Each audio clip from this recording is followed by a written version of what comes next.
Então, uma vez que a gente viu os conceitos gerais da teoria da firma, né, tecnologia, conjunto produção e função produção, agora eu queria entrar em detalhe, né, explicar passo a passo como isso se associa a uma firma em concreto. Tá? Então, eu queria falar primeiro para vocês sobre os fatores de produção.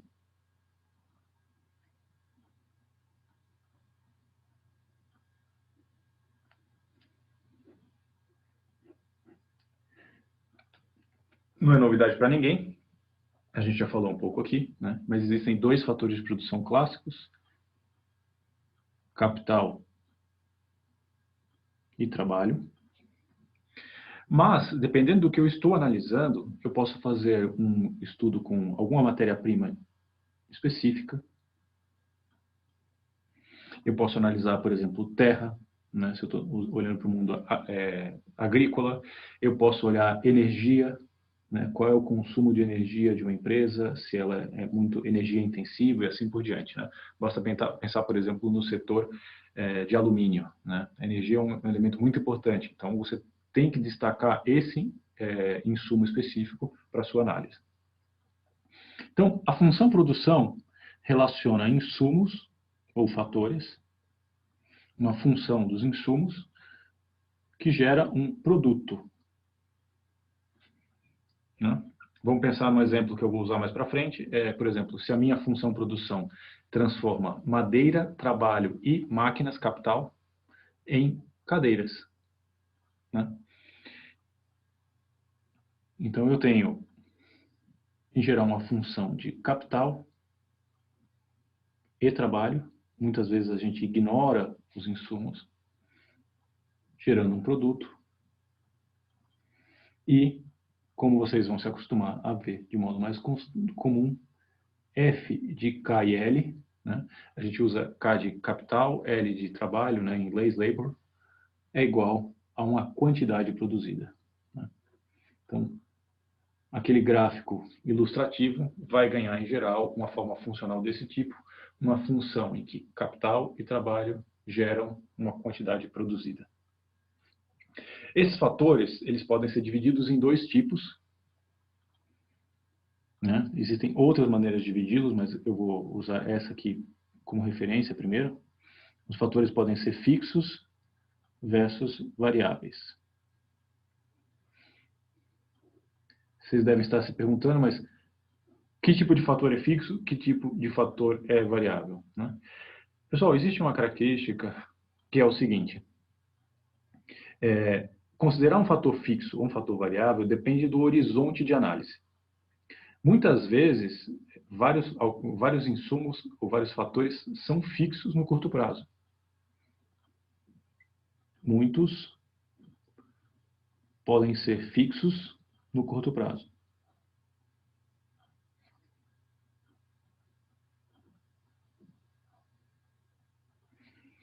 Né? Por exemplo, o capital. Né? Você já tem as máquinas alugadas, você já tem o aluguel da fábrica pago ou o imóvel comprado. Bom, se você já tem tudo isso pago por 12 meses, vocês concordam comigo que esse fator é fixo. Quer a empresa opere ou não, você vai ter que pagar o aluguel da máquina, o aluguel da fábrica. Por quê? Porque o contrato é de 12 meses. Agora, o trabalho já pode ser menos fixo. Por quê? Porque em um mês você pode dispensar os seus trabalhadores. O insumo, o que você tem de insumo na fábrica dura uma semana, então ele é fixo se a sua análise for de hoje para amanhã. Mas se for de hoje para daqui a uma semana, o fator insumo não será fixo. Então, muitos podem ser fixos no curto prazo, né? Mas, no longo prazo, tudo pode variar. Mas não é nem tudo pode variar, mas no longo prazo, tudo varia. Tá? Existe até uma definição interessante do o que é longo e o que é curto prazo. Existe um modo meio engraçado de se dizer, né, em microeconomia, é que qual a definição de longo prazo? Aí quem já aprendeu a macro-keynesiana usa aquele exemplo do Keynes, né? No longo prazo todos nós estaremos mortos. Em microeconomia a gente utiliza muitas vezes, né, que no longo prazo todos os fatores são variáveis, né? Ou todos os custos variam, né? Não há nada fixo, né? E a definição de longo prazo é exatamente isso, no ponto em que aquilo for variado. Então, pense em um exemplo esdrúxulo, como, por exemplo, uma usina nuclear. Né? Bom, a usina nuclear, você deve considerar ela como algo de longuíssimo prazo. Mas se você está analisando séculos, ela é variável. Você pode desativá-la, né? Você pode vendê-la ou fazer qualquer outra coisa desse tipo. Tá? Então, vamos olhar agora o exemplo específico de uma fábrica hipotética, tá? Em que a gente vai olhar um fator só. Por simplicidade, eu vou considerar exatamente o que eu estava falando de fator fixo e variável, e eu vou pensar o seguinte: tudo mais é fixo, com exceção do trabalho. Tá? Então, eu tenho já uma quantidade de capital contratada e a única coisa que pode variar é o trabalho. Então, função, produção, com um único fator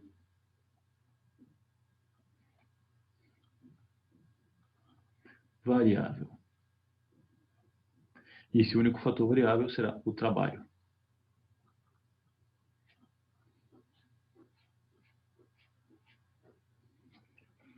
Então, eu vou fazer uma tabela.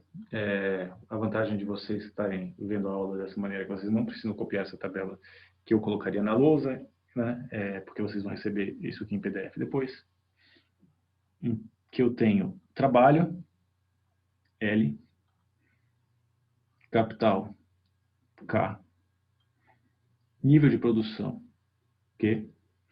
E eu vou deixar dois espaços aqui para preencher o que eu vou chamar de produto marginal e produto médio. Tudo bem? E desse lado eu vou fazer um gráfico. Então eu vou fazer uma tabela que é como se eu fosse o gestor da empresa e essa tabela vai me ajudar a tomar a decisão de melhor nível de produção ou aquilo que me interessa. Então, comecemos o seguinte. Eu vou colocar aqui o número de trabalhadores que eu contrato por dia. Aqui eu vou colocar o capital, que como eu falei para vocês, está fixo. A única coisa que está variando é o trabalho. E eu quero saber quanto eu consigo produzir em cada cenário. Tudo bem? Em geral, essa análise ela vai ser contínua, ela não vai ser discreta, né? Não vai ser assim, números fixos 0, 1, 2. Eu posso contratar um trabalhador e meio, 2,25, 3,3 trabalhador, porque eu estou pensando em horas trabalhadas e não trabalhadores fixos. Mas, por simplicidade, eu vou começar com números discretos, com números fixos, números inteiros de trabalhadores. Tá? Então, digamos que eu não contrato nenhum trabalhador, que eu tenho uma quantidade de capital 10 fixa. E aí, se eu não tenho ninguém para operar essas máquinas, é óbvio que minha produção será zero. Né? Se eu tenho 0 trabalhadores, eu vou ter 0 cadeiras montadas, pensando no exemplo dessa fábrica como uma fábrica de cadeiras. E aí, digamos que eu contrato o meu primeiro trabalhador. Quando eu contrato o primeiro trabalhador, ele vai pegar todo aquele capital, que é um conjunto de máquinas e escritórios. Digamos que esse 10 é uma medida, não pensem agora como ela é medida, tá? Mas digamos que isso é uma medida de quantidade de capital. Então, esse trabalhador, com acesso àquelas máquinas e imóveis, ele consegue produzir 10 cadeiras por dia. Então, eu tenho uma medida de saída, uma medida de intensidade de trabalho e capital para produzir essa quantidade de produtos. Daí eu contrato o segundo trabalhador. Continuo com a quantidade fixa de maquinário e lugares. E eu pergunto para vocês, o que vocês esperam que aconteça com o nível de produção? Muitos de vocês pensarão, se um cara produz 10, 2 caras produzirão 20. Isso é o que a gente chama de regra de 3. Isso seria válido se a gente tivesse um cenário de retornos constantes em escala. Mas mais do que pensar no retornos em escala, eu queria que vocês pensassem um pouco na teoria econômica. Já na época do Adam Smith, com o exemplo dele, né, o exemplo de especialização da produção, vocês podem pensar o seguinte, né? Esse cara aqui, o único contratado, ele tem que cortar, serrar, polir a madeira, pregar a madeira, colocar o estofamento e assim por diante. Ele faz tudo e ele não pode se especializar naquilo que ele é melhor. Ele tem que interromper às vezes sequências de trabalho exatamente para fazer a etapa seguinte. Quando eu tenho 2 trabalhadores, em geral eu tenho um ganho devido à especialização, ganho de produtividade devido à especialização. Então, não seria estranho pensar que com 2 trabalhadores eu posso produzir 30 cadeiras. Reparem, eu não estou dizendo que esse segundo trabalhador é mais produtivo que o anterior. Eu considero que todos são igualmente produtivos. O único problema é que eles conseguem... O único problema não. O ganho vem de que eles conseguem se organizar melhor, mesmo estando na mesma fábrica, porque eles têm o mesmo volume de capital, e por isso eles produzem mais. Essa lógica vale também quando eu aumento para 3 trabalhadores. E aí, mesmo tendo 10 unidades de capital, eu produzo, por exemplo, 60 cadeiras por dia. Com 4, 10, digamos que eu vou para 80, 5, 10, 90. Aqui vocês já percebem que os novos funcionários que eu estou adicionando, eles já não estão aumentando a produção mais do que proporcionalmente, eles continuam aumentando a produção, mas em níveis menores. Por que motivo? Porque se eu tenho 10 fixo, eu tenho a mesma fábrica, do mesmo tamanho, com o mesmo número de maquinários. Se eu tenho muitas pessoas operando aqueles poucos maquinários, tem hora que as máquinas não estão disponíveis, um atrapalha o outro, e assim por diante, né? Eu só conseguiria aumentar proporcionalmente mais o nível de produção se eu também aumentasse de capital, mas o capital está fixo. No sexto trabalhador, eu já tenho um aumento muito pequeno, eu só aumento 5 cadeiras, então esse sexto cara que eu contratei, eu aumentei a minha produção de 90 para 95. Então, eu só estou aumentando 5 cadeiras a mais por esse cara que eu contratei. Não sei se vocês já estão percebendo, mas o nível de pessoas contratadas, dado a quantidade de capital, vai ser sempre analisado sobre contrato um a mais ou não, né? Isso vai ter muito a ver com isso aqui, com o produto marginal, tá, pessoal? O sétimo, esse aumento é quase irrisório, 3 cadeiras. O oitavo, já acontece o que vocês previam que aconteceria em algum momento, o nível de produção fica igual.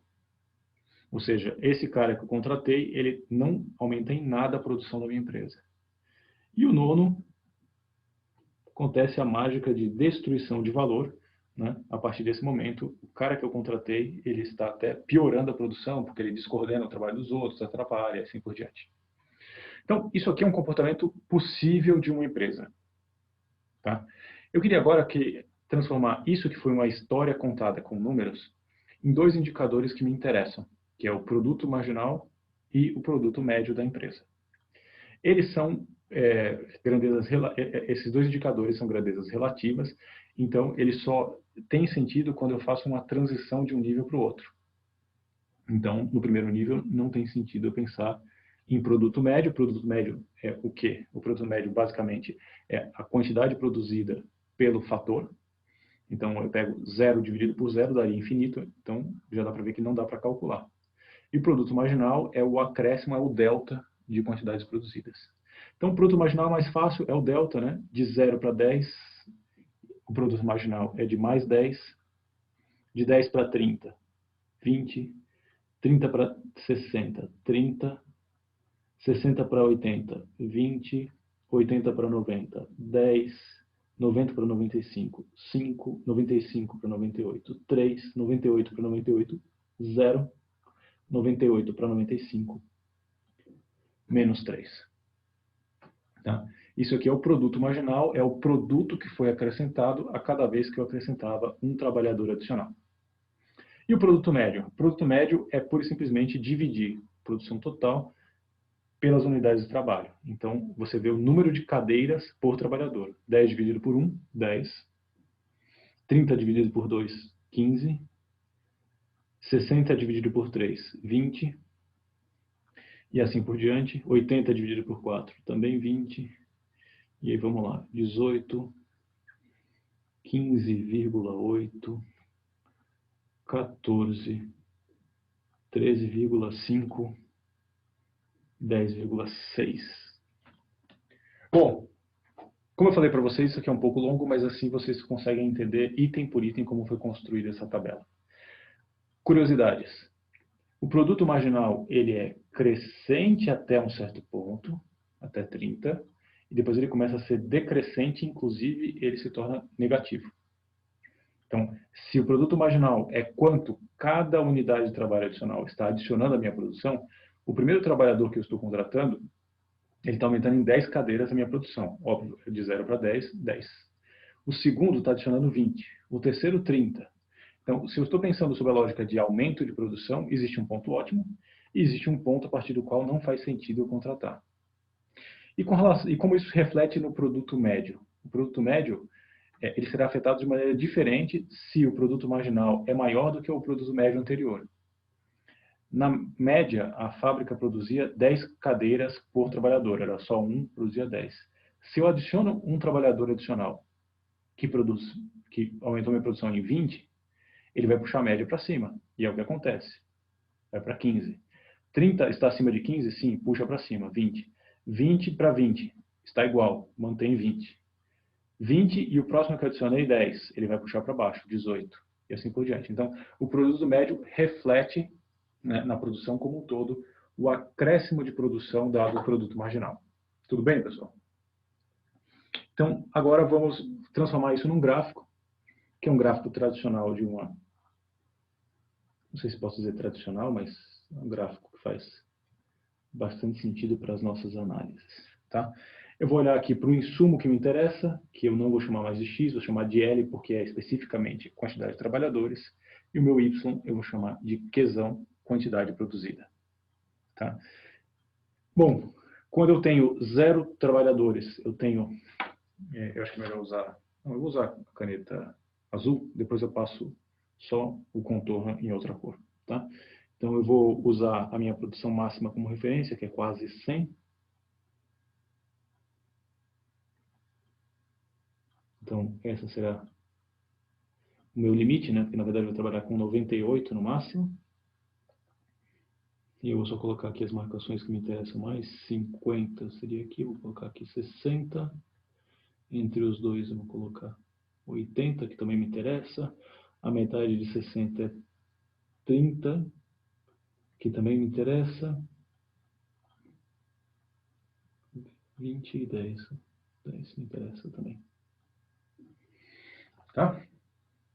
E aqui eu vou colocar 1, 2, 3, 4, 5, 6, 7, 8, 9. Né?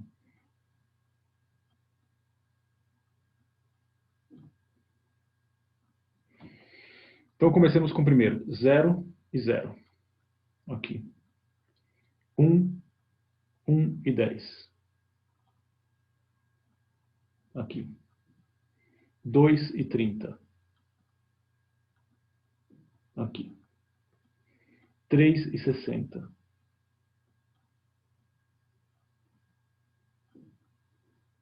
Aqui. 4 e 80.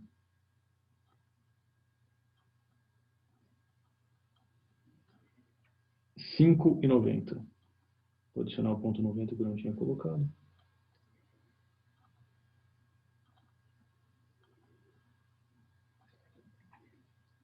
Agora aqui vai ficar difícil para eu escrever, né? 6 e 95. Não vou colocar o pontilhado, senão vai ficar muito carregado.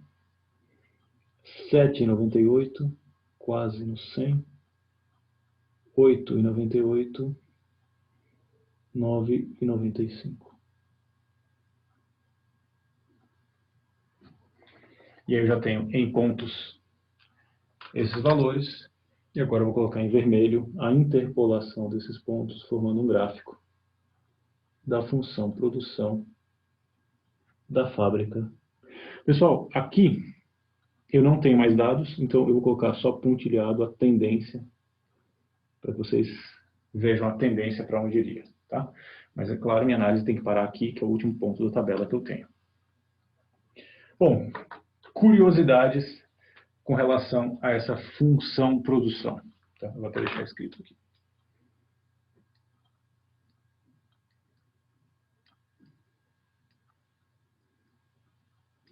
Coisas que nós podemos tirar da gestão de uma empresa, sobre a ótica microeconômica disso aqui.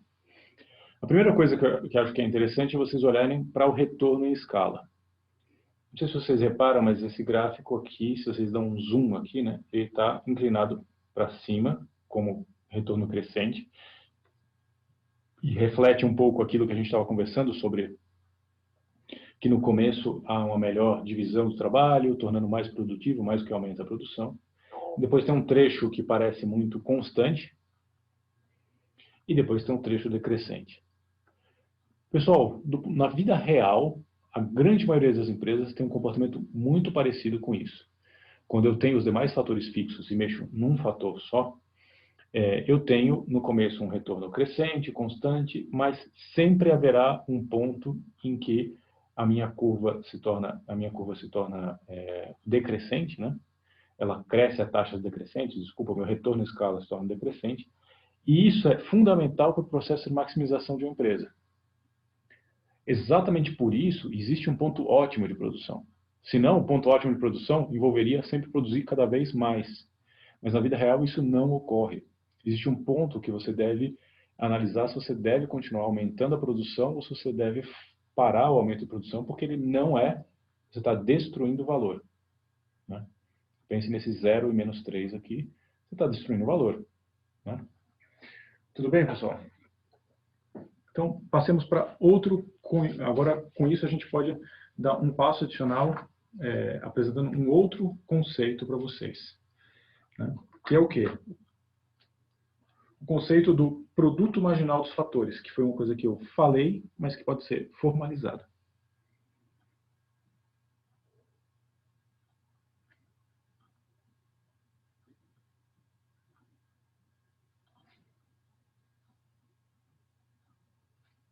Produto marginal dos fatores. O que é o produto marginal dos fatores? O produto marginal dos fatores é quanto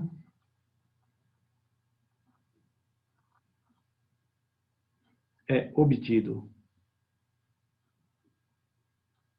de produção adicional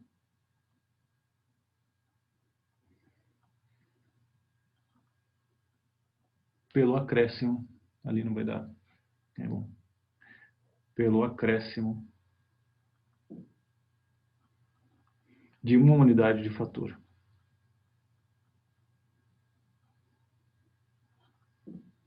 Unidade do fator. Qual fator eu estou me referindo? Tanto faz. K ou L. Existe a fórmula para os dois casos. Né? Então, o produto marginal do trabalho, PMGL, é igual simplesmente a derivada parcial de f de KL, derivada parcial da função produção, com relação ao trabalho. Então, o que eu estou analisando é a derivada parcial da produção com relação àquele fator. Como a derivada parcial é exatamente a taxa de crescimento, é exatamente isso que eu estou buscando. Né? Ou o produto marginal do capital, PMGK, vai ser igual a del F, KL, del K. Tudo bem, pessoal? Dado esse conceito, eu queria apresentar para vocês, então, aquele gráfico que a gente acabou de fazer da função produção de uma maneira um pouco mais generalizada. Tá? Então, queria dar um exemplo para vocês, que é um gráfico da quantidade produzida com relação a um insumo qualquer L ou K. Esse gráfico ele vai ter em geral um formato assim, pessoal. Em que o primeiro trecho, até virar constante, eu vou chamar de fase 1 da produção. O segundo, até chegar no platô lá em cima, eu vou chamar de fase 2 da produção. E o outro eu vou chamar de fase 3 da produção. Né? Isso aqui dá origem a 3 fases da produção.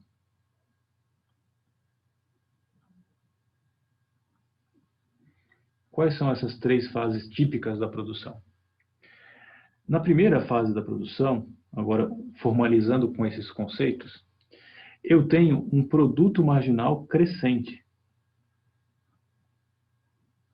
Por quê? Porque aquele trabalhador, aquela unidade de capital adicional, adiciona mais produção do que a média que eu já tinha. No segundo trecho, na segunda fase da produção, eu tenho um produto marginal decrescente. Mas ele me interessa ainda, porque ele é decrescente, mas positivo. Significa que aquele trabalhador adicional, ou aquela unidade de capital adicional, aumenta a minha produção, mas aumenta menos do que a média que eu tenho já de produção por trabalhador ou por unidade de capital. Então, vai aumentando a minha produção, mas a uma taxa decrescente. E, pessoal, nenhuma empresa desejará trabalhar na fase 3 da produção, porque eu tenho um produto marginal decrescente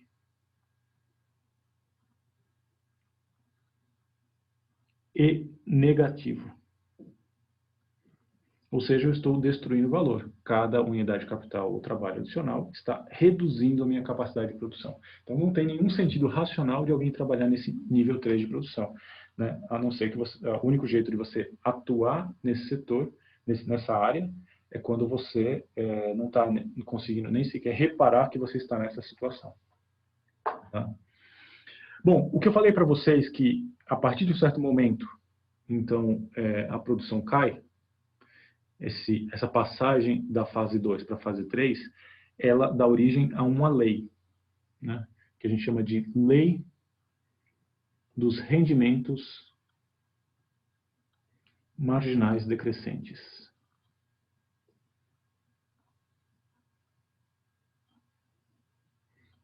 Por que a gente chama de lei? A gente chama de lei exatamente porque é uma coisa observável na vida real, que ocorre com grande frequência, né? Que é que, a partir de certo nível de produção,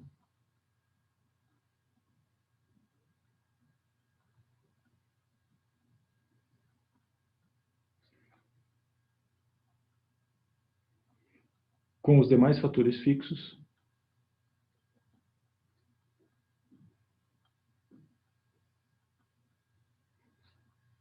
o produto marginal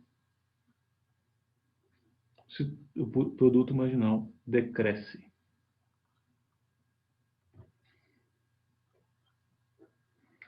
A partir de certo ponto, o produto marginal vai cair, vai ser decrescente, né? E mais do que isso, né? Ele vai começar a decrescer a ponto de que o produto, né, final também decairá.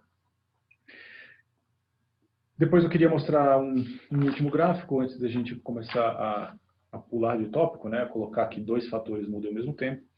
Eu queria transformar, né, aqui, né, nesse slide, entre aspas, anterior, nessa lousa anterior, sei lá como é que chama isso aqui, né? Eu representei apenas a função produção, ou seja, representei apenas essa coluna aqui. Mas me interessa também representar essa coluna, tá? Então, vocês podem tirar tanto um print da tela agora, porque eu não vou ter espaço para mostrar isso. Eu vou fazer só o gráfico final. Eu quero fazer o gráfico dessas duas coisas para mostrar para vocês o que acontece. Só queria chamar a atenção de que qual é o valor máximo nessa coluna, né? É 30. Então, eu vou usar 30 como referência. E para cada nível, 0, 1, 2, 3, 4 até 9, eu vou representar esses valores num único gráfico, né? Porque aqui eu estou olhando para a produção em níveis absolutos, e eu vou olhar para a produção em relação a níveis relativos, tá? Então, agora, eu quero mostrar para vocês um gráfico, a relação entre produto marginal e produto médio, né, com um fator fixo. Com um fator fixo e outro variando, né? Nesse caso, lembre-se que o fator fixo é o capital e o variável é o trabalho. Então, eu vou fazer um gráfico que pode ser mais esticado, assim. Vai até 30. Isso aqui pode ser tanto PMG ou PME. 30, 20, 10. E novamente eu vou ter 1, 2, 3, 4, 5, 7, 8, 9.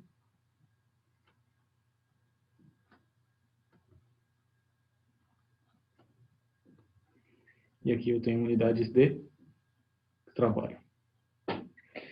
Então, o primeiro ponto que eu tenho, eu vou começar pelo produto marginal. Vejam o print que vocês deram da tela aí. Eu tenho, primeiro, 0, não tem nada. 1 e 10. 2 e 20. 3 e 30. 4 e 20.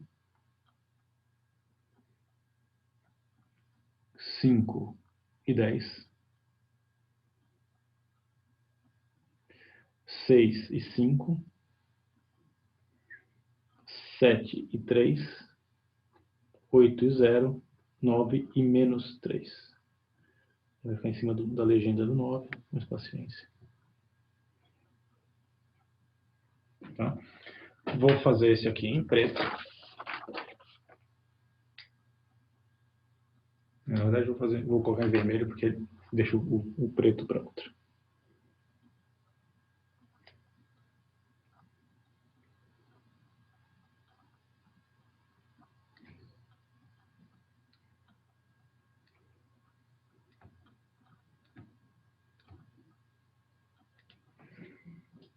E isso aqui é o gráfico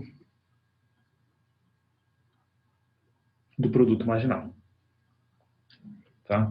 Ficou meio um pouco fora de escala, que eu alarguei muito esse começo, né? Mas vocês vão entender, mas isso não vai afetar o entendimento geral da coisa, não. Agora o produto médio. 10, 15, 20, 20, 18, 15,8, 14, ou seja, só um pouquinho abaixo disso, 13,5, 10,6. Vai dar um gráfico desse tipo aqui. Começa... Ah, desculpa, eu fiz uma besteira, né, pessoal? Desculpa, só queria que vocês ignorassem esse começo aqui, porque não tem 0, 0. Começa no 1 mesmo. Está, inclusive, errado. Tá? Então, começando aqui, eu vou até aqui, que chega num platô e agora só decai. E isso aqui é o produto médio. Tá? Também não continua a partir daqui, porque não tem a partir de 9. O interessante desse gráfico é que ele mostra exatamente aquela relação que eu falei para vocês, que o produto, enquanto o produto marginal está acima do produto médio, o produto médio é crescente. Quando o produto marginal está abaixo do produto médio, ele é decrescente. Então, o produto médio marginal indica a tendência do produto médio. Se o trabalhador adicional que eu estou contratando está puxando a minha produção para cima, se o acréscimo dele por unidade é maior do que a média da fábrica, você vai puxar a produção inteira da fábrica para cima. Se o trabalhador adicional produz menos que a fábrica em média, ele vai puxar a produção da fábrica inteira para baixo. Então, existe um ponto máximo, o PME é máximo, exatamente no cruzamento, quando o trecho decrescente do produto marginal cruza o produto médio. Tá? Esse é o ponto sempre de máxima produção. Tudo bem, pessoal? Vamos dar um pause.